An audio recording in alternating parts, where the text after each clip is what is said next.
Olá, eu sou Fernanda Giacomo, sou nutricionista comportamental e seja bem-vindo a mais um vídeo onde vamos falar sobre um assunto extremamente necessário, sobre compulsão alimentar.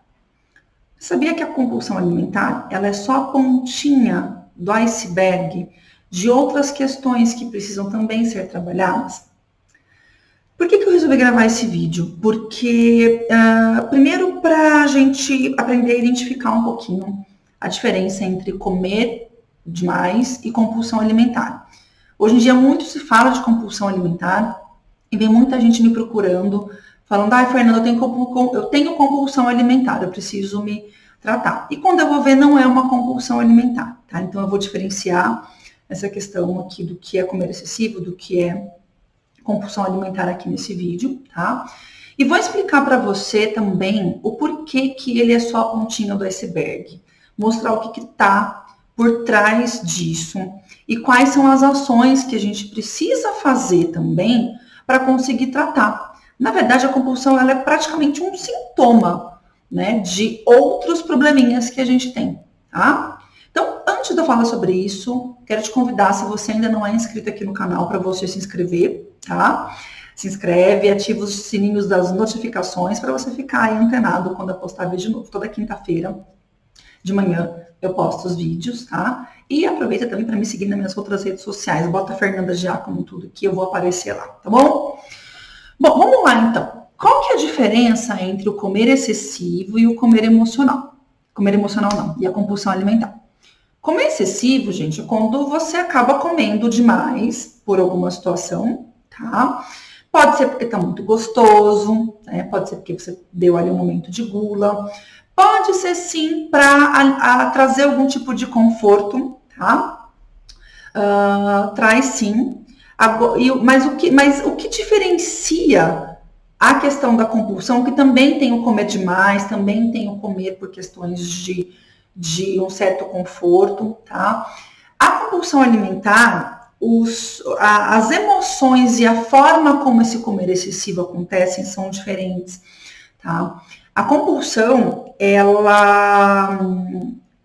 o sentimento, ele é meio que para machucar. Ele é um sentimento meio que de punição, sabe? De punição. Então, existe a dor física e a dor emocional. Existe a dor física porque essa pessoa ela tem muita dificuldade de parar, ela come quantidades grandes de alimentos num pequeno intervalo de tempo e ela tem uma dificuldade muito grande de parar. Coisa que no comer excessivo, a pessoa até passa um pouquinho, nossa, passei mal, tá, digestão, vai lá, deita, né? Enfim, vida que segue, tá? E esses episódios, eles não acontecem tão regularmente assim. Agora, na compulsão, já é um pouco mais constante, tá? Essa questão da dor física em função de exceder o volume de comida que o corpo precisa, que o corpo aguenta, também acontece. Mas principalmente a questão da dor emocional, da vergonha dessa pessoa. Dela se sentir culpada, dela se sentir mal, dela comer escondido. Tá? Então, são pessoas, quem tem compulsão alimentar realmente não come na frente dos outros, né? Não tem seleção de alimento, ela não come porque tá gostoso, ela nem tá sentindo o gosto da comida, né? Mistura comida quente com fria, né? Come feijão frio, né? Não tem, assim, não tem seleção, não come porque tá gostoso, come porque precisa colocar alguma coisa para dentro. E entra nesse aspecto da compulsão, tá? Então, eu acho que é interessante a gente ter bem separadinho isso, porque quando eu falo de um comer excessivo, apesar de existir também alguma questão emocional, a forma de tratar ela é um pouquinho diferente, né? É um pouquinho diferente a questão das observações, a questão da condução desse tratamento. Na compulsão alimentar, é bem provável que o nutricionista vá precisar de um apoio, de ter um psicólogo junto, né, de ter um terapeuta, às vezes até um constelador sistêmico, né, para verificar se tem questões com a família e tudo mais, que vou abordar um pouquinho agora. Então, é importante ter essa diferenciação, tá? Por isso que não adianta só tratar a relação com a comida, tá? Eu tenho que ter esse outro olhar. E quais são os traços que estão mais propensos a ter a compulsão alimentar, e aí eu vou entrar nos aspectos emocionais, que é a base do iceberg aí, tá? São os orais e os masoquistas, tá? O traço de caráter da oralidade, ele tem a sensação de vazio constante, né? Então, é muito comum, tá? E ele tem também uma dificuldade muito grande de enfrentar as dificuldades, vamos dizer assim, principalmente quando ele está na dor, tá? Quando ele está na dor emocional, ele tem dificuldade, ele não se acha capaz de dar conta de encarar aquela situação que está causando desconforto nele, tá? Então, o que ele faz? Ele vai se distrair com a comida, ele vai se anestesiar com a comida, tá? É assim que o oral funciona quando ele está na dor. Uma situação X, né? Estou lá com um problema no meu casamento, um problema com o meu marido, tá? Só que eu não me sinto capaz de dar conta nisso, porque se eu ficar tocando no assunto, ele vai me abandonar, e a dor do abandono é minha maior dor, então eu prefiro deixar da forma que está. Esse é um exemplo, tá, que eu tô dando. Eu prefiro deixar da forma que está, porque se eu ficar tentando resolver, vai que ele vai embora e me deixa sozinha. Então, eu fico quieta, só que essa situação não é confortável para mim.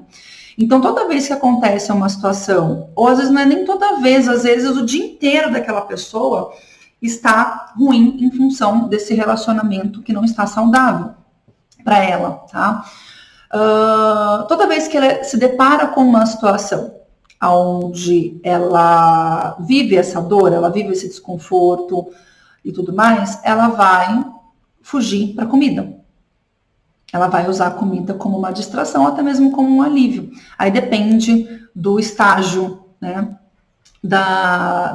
Do comer emocional que ela está, né? De quanto tempo faz que essa pessoa vive essa situação que gera essa dor, tá? Mas qual que seria o caminho? Essa pessoa olhar para a condição dela, né? Essa pessoa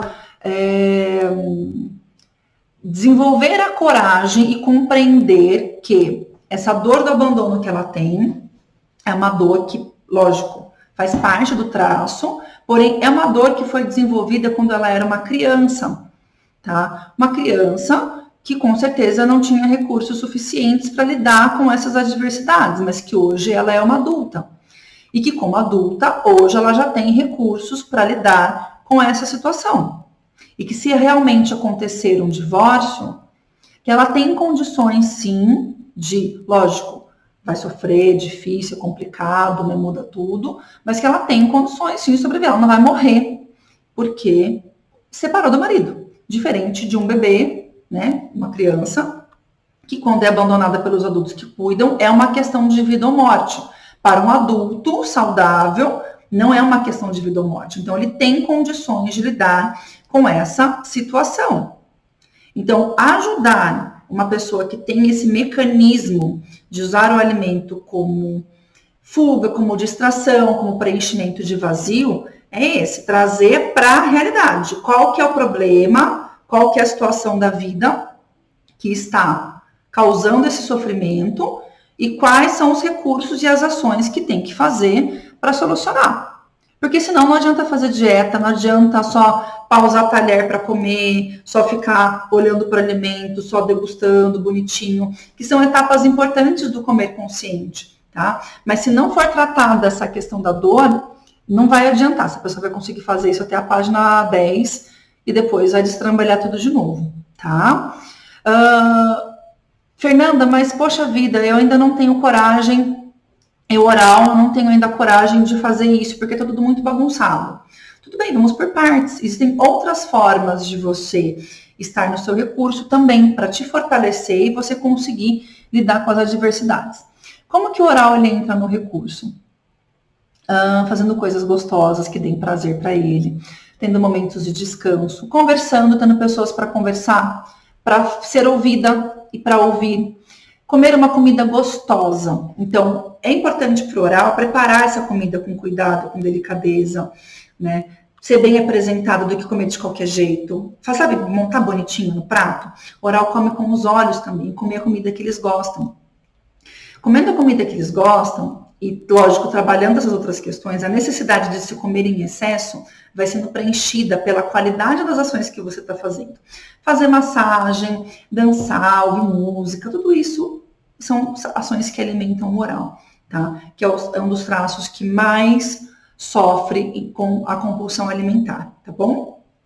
O segundo traço, que é o masoquista, é um pouquinho mais curto que eu vou falar, porque é um pouquinho diferente. A forma do masoquista agir em relação à alimentação não é para preenchimento de vazio, não é para nada disso. Está mais relacionado com alívio de tensão. Tá? O masoquista é um traço de caráter muito forte, muito determinado, só que ele tem uma questão que, como a dor dele é a dor da humilhação, ele suporta muita coisa, ele carrega mais coisa do que ele dá conta. Por ser forte, ele consegue carregar muita coisa, mas ele acaba ultrapassando esses limites. Tá? E como ele é sistemático, ele tem métodos, ele tem muita coisa para fazer, ele acha que ele pode não dar conta daquilo, vai gerando uma ansiedade muito grande nele e faz com que ele busque a comida como alívio de tensão. Então, é diferente a necessidade do oral, tá? Então, essa questão do alívio de tensão, você pode perceber que os masoquistas, eles querem alimentos mais duros para mastigar. Tem que ser crocante, né? Ou até mesmo pode não ser crocante, mas vamos supor, ficar mascando chiclete, essa coisa do, né? Tá sempre com a mandíbula em movimento, né? Então, o masoquista, ele tem esse movimento. E o masoquista, quando ele está prestes a explodir, por ter muita dificuldade de falar não, ele acaba implodindo, vamos dizer assim. Ele acaba tendo atitudes que se machucam, tendo atitudes autodestrutivas, tá? E o comer compulsivamente para se machucar também pode estar relacionado com isso. Então, nesse estágio, também sim, tá? O masoquista, ele pode comer de forma compulsiva para se machucar. Tanto medo de não dar conta da situação, então ele acaba se machucando para mostrar, tipo, olha, tá vendo? Realmente eu não dei conta, realmente eu não sou bom o suficiente, ele acaba se machucando. Então, a compulsão pode vir dessa forma. E como que a gente trabalha o masoquista? Que ações que a gente pode fazer para o masoquista conseguir ir aliviando essa questão da compulsão alimentar e ter um olhar, né, diferente para o alimento? A primeira coisa é ajudar esse masoquista a compreender quais são os limites dele. Tá? Quais são os limites dele, a compreender que também essa dor da humilhação foi uma dor desenvolvida na infância, que está dentro dele, mas que hoje ele tem recursos para lidar com essa questão, né? Que não é uma situação de vida ou morte se ele falhar em algum momento, ou se ele expor uma situação onde ele não foi perfeito, onde ele não soube responder alguma coisa, que tudo bem, que ele tem condições de contornar essa situação hoje como adulto. Então, esse movimento faz com que ele vá ficando mais seguro e um pouco mais tranquilo, diminuindo essa necessidade de alívio de tensão, tá? E a necessidade da perfeição. Lógico, ele vai querer ser perfeito, mas diminui essa cobrança, essa régua muito alta, e faz com que ele não precise se machucar, tá? Então, o movimento é esse para o masoquista. Então, veja como dois traços que estão propensos à compulsão têm mecanismos diferentes. Por isso que a gente não pode tratar todos da mesma forma, de colocar tudo na mesma cestinha e tratar tudo igual. A gente tem que olhar realmente para os traços, para o perfil de personalidade e entender como que está o contexto de cada um deles, tá? E em ambos os casos, é importante a gente começar a se observar para perceber os sinais do corpo, de quando der vontade de comer, né?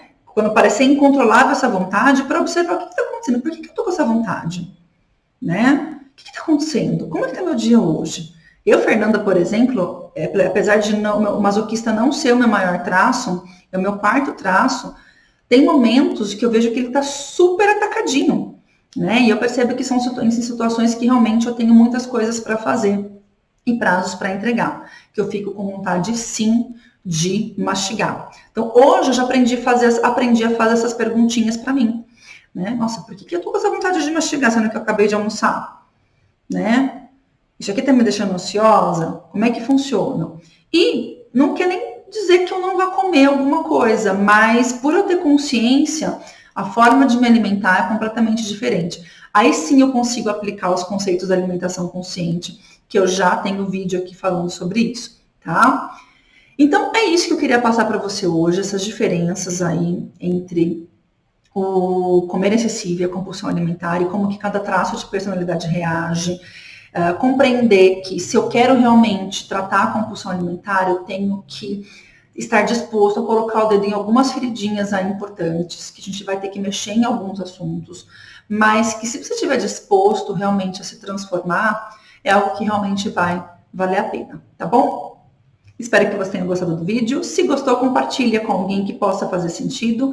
E um grande beijo e até o próximo vídeo.